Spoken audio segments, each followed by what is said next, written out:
Yo, what's up everyone? It's me again, Kuya Daniel. And nandito tayo ngayon sa Toyota Cubao.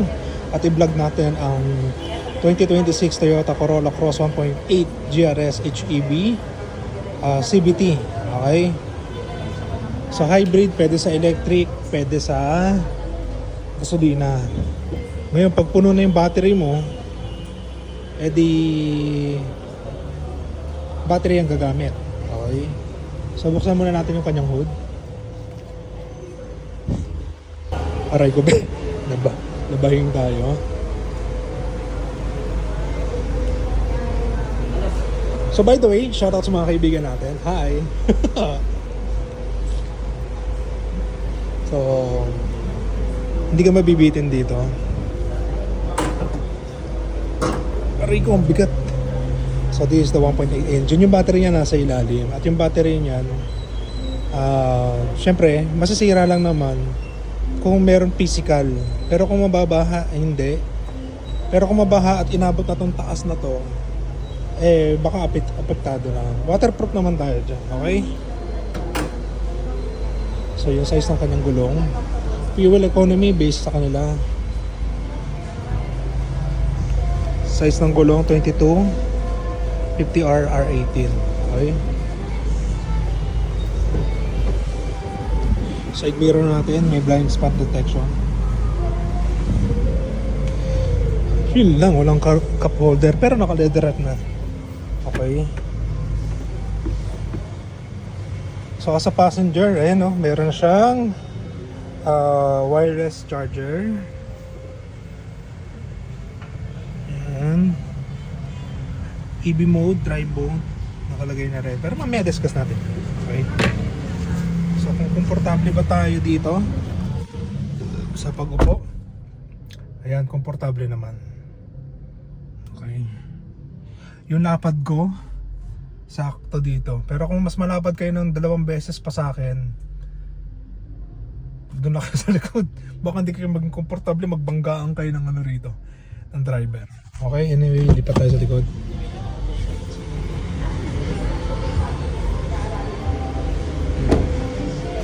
So this is a 5-seater at meron siyang aircon vent sa likod.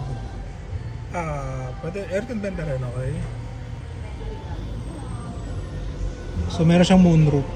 Mamaya discuss natin. 4-eye sensor with back camera and DVR, digital video recording. Etong camera na to, yan yung nagre-record. Ito, back camera lang, okay? Power lift gate. So malaki naman tong part na to. Ayan. Ito pwede nyo tanggalin to. Gaganon nyo na siya. Ayan. Babaan nyo na pag masikip. So kung gusto nyo may maupong bata rito, wag.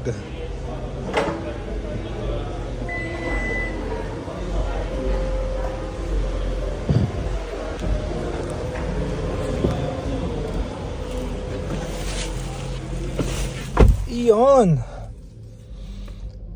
Ang sarap mag-drive ng mataas. Kasi sa akin, bios ang sasakyan ko eh.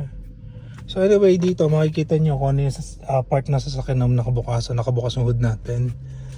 At ang laki ng LCD touchscreen niya. Sayang hindi lang natin mabubuksan dahil nasa loob tayo ng dealership. At operating hours pa.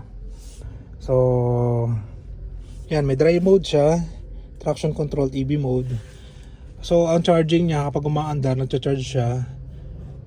Pero pag naubos na, nag 20% yata yun, mag-auto ship siya sa gasolina. Okay, mahal pa naman ng gasolina. Auto hold, maganda yung auto hold, lalo kapag traffic. Pag nag-full stop ka, bitaw ka lang sa brake, naka-brake na siya. Pero pag umapa ka ng konti sa linyador, umandar, mag-auto tanggal yung kanyang brake. Okay, dalawa yung cup holder dito, ayos.